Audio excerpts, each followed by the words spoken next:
Nga o na dito oy. Na akong giluto nga pancit canton o nga overloaded.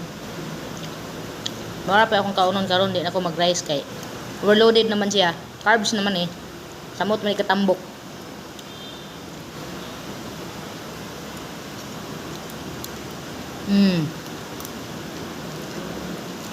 Lami.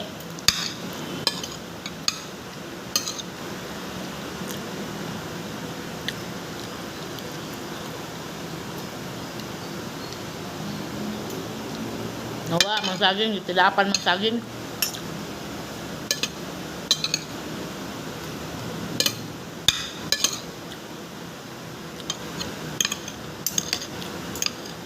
Nga na mo.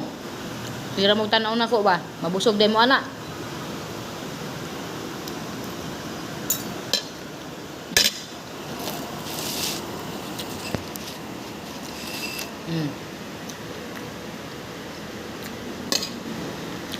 Siyempre, mukhaon ta, dili gina mawala ang matching kape og siya.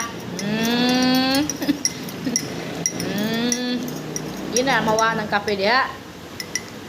O, black na po kong coffee. Mo gini mas gusto na ko nga coffee kaysa katong 3-in-1. Kaya pag magsagunson ko atong 3-in-1, maglain akong tiyan.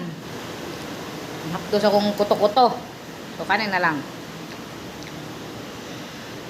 Okay. Gawas nga isog siya murag managpa paglaban pa ka aw. Unsa day to day sa pawan lagi dayon ba.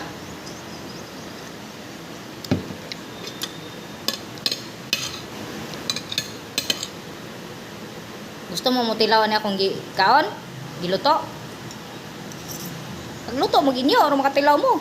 So, pag ipa-deliver ko ni diha.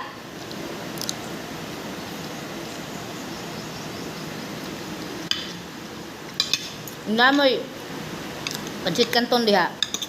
Kalabasa, patatas, carrots, ug uban pang pwede masagol, nga badyang mga kuan. Pwede.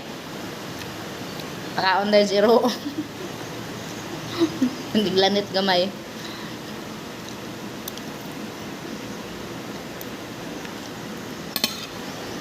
Nakay kontra pa kanon ra nimo ani tagulan na nimo glanit gamay.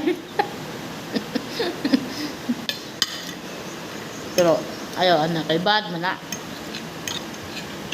Ayo ana lay butan ba kalay hindi magbad.